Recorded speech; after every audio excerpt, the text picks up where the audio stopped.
Well, today's going to be all about the Taurus G3 and the Taurus G3C right here, and how to get these things cleaned up, inspected, and make sure they are good to go out there on the range.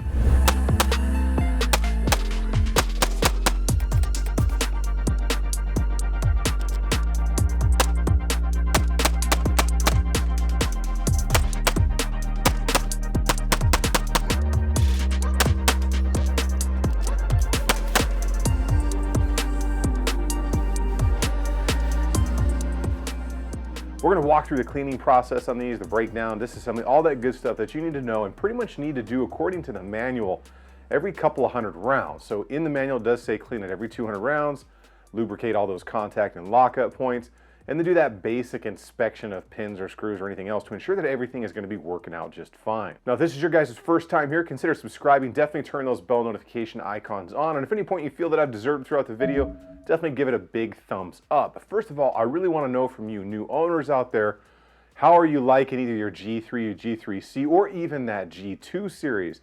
Seems to be a lot more people are stepping into that budget pistol market, especially with all those millions of new owners out there. Now, generally the good times with these things are going to be out on the range having fun, but some of us out there do actually enjoy cleaning these things up, making sure they're good to go, and just kind of relaxing with them and getting to know them a little bit better. We're going to go ahead and jump right into these and get the cleaning done for the G3C and the G3. It is the exact same process from breakdown, cleaning, through reassembly and functions check.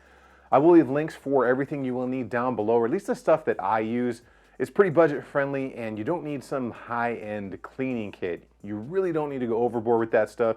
In fact, you can pretty much use an old cut-up shirt instead of buying patches or anything like that, but you will need a good quality cleaner and a good quality oil to make sure that these things are going to last.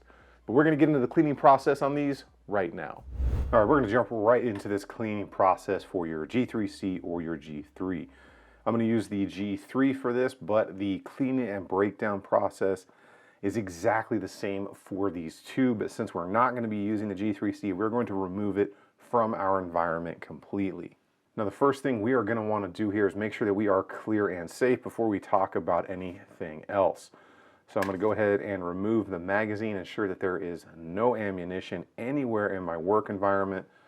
We'll put that off high and to the side. I will have to remove the safety, lock the slide back, and then you can visually and physically inspect that the magazine is gone and that you do not have a round in the chamber. Once you are 100% sure that you are clear, you can go ahead, release the slide. You need to kind of grab over like this, pull back about 1/8 of an inch, pull down on both sides of the takedown lever right there, and then you're going to let it go forward, pull the trigger, and it will come apart just like that. What we're going to do is go ahead and take out the recoil spring assembly. You're just going to push forward and up.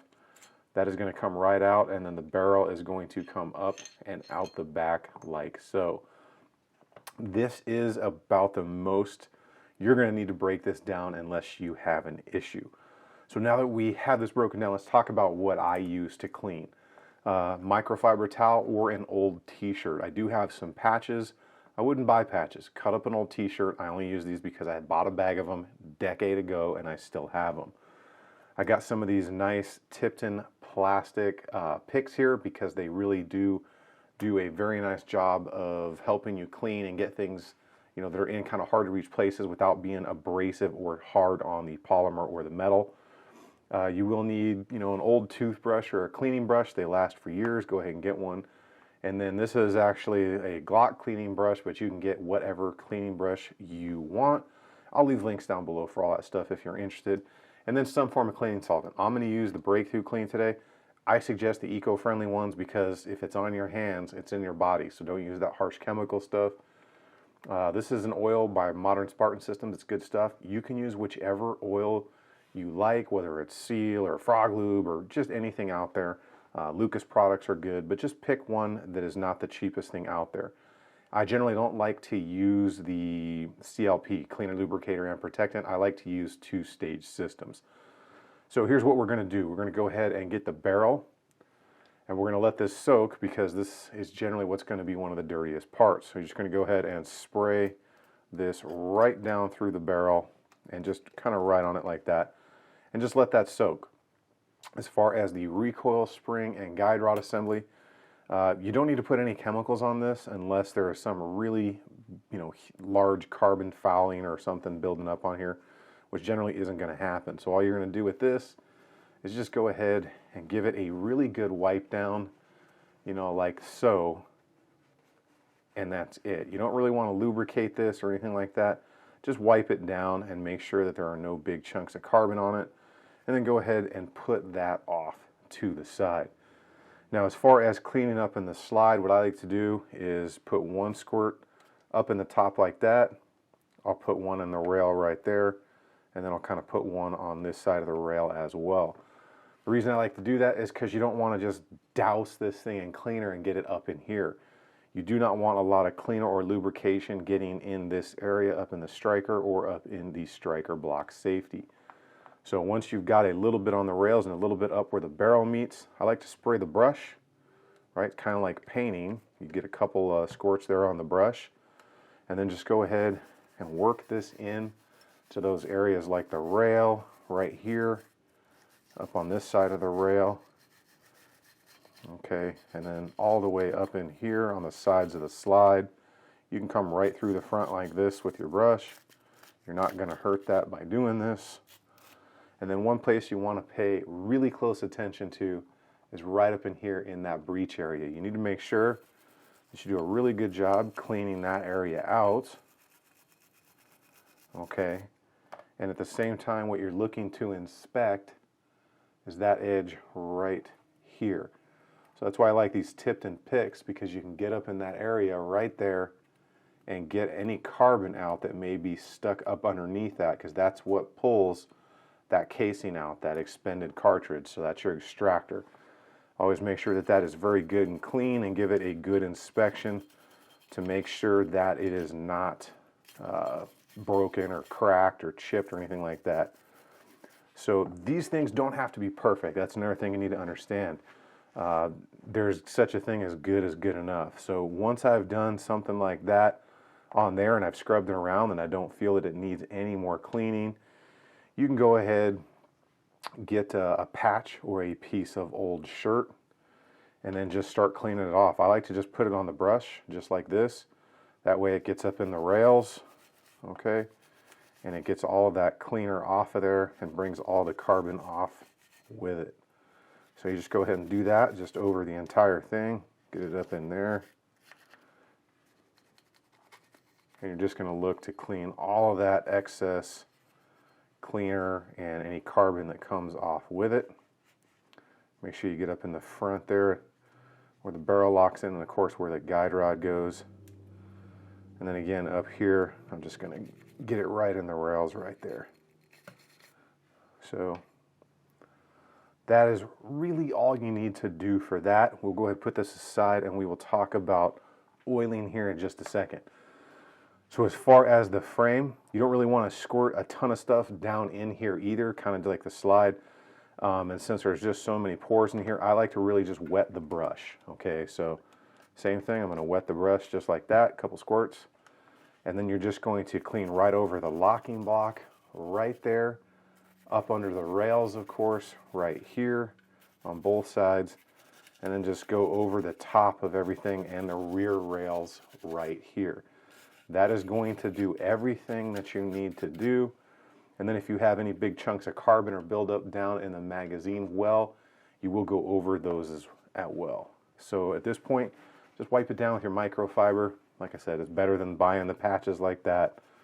The microfiber is going to last longer. You can wash them and be good to go. So you can clean this as much or as little as you want. But when you're in here and cleaning, you want to inspect to make sure that none of your pins are coming out. Inspect that everything in here is working, that your trigger is functioning and going freely on its own, and that everything moves freely as it should.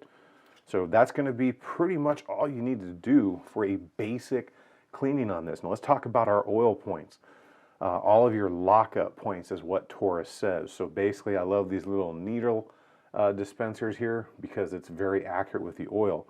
You're going to put a drop of oil right here on the slide because you can see how nicely polished that slide is right there. That is because that's where it is wearing. You can go ahead and get that and just with your finger kind of drag it along there like that, and that's going to make sure that it gets up underneath that rail as well. Do the same thing on the back. Put a drop on this one. Just a tiny drop, does not need much. Do not over lubricate these, they do not need it. So you're going to put that right on there. As far as your slide goes, I will just put a tiny drop right here. And the same thing on this side. That's going to give plenty of lubrication. And I put it on the back, so as you put it on, it works that oil forward for you. Let's go ahead and clean up the barrel while that stuff soaks in. Just get your brush and you're going to clean up right here across the top.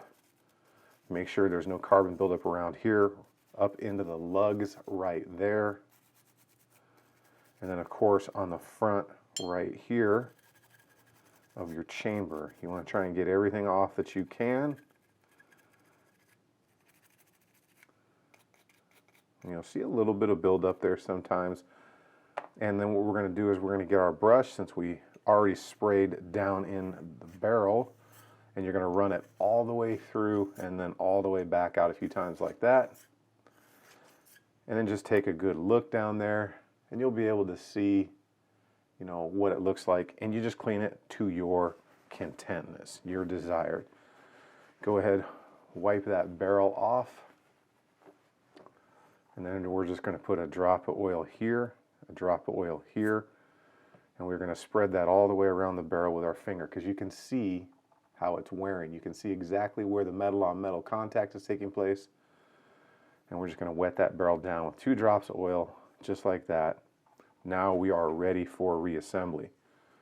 So drop your barrel in first right there, your recoil spring and guide rod right there. We are good to go.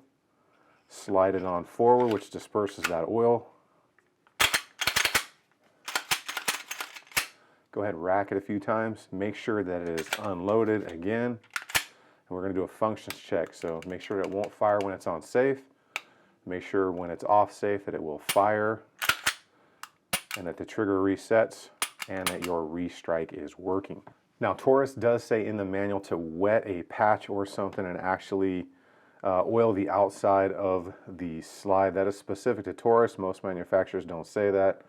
So if you just get a patch or a piece of shirt and you're just going to go ahead and oil this up just like that, you can be fairly liberal, because we're going to wipe excess off with our either shirt or microfiber or whatever you decided to use. So again, this is straight out of the Taurus manual, just so you guys understand how to do this. Once you kind of wet the whole slide,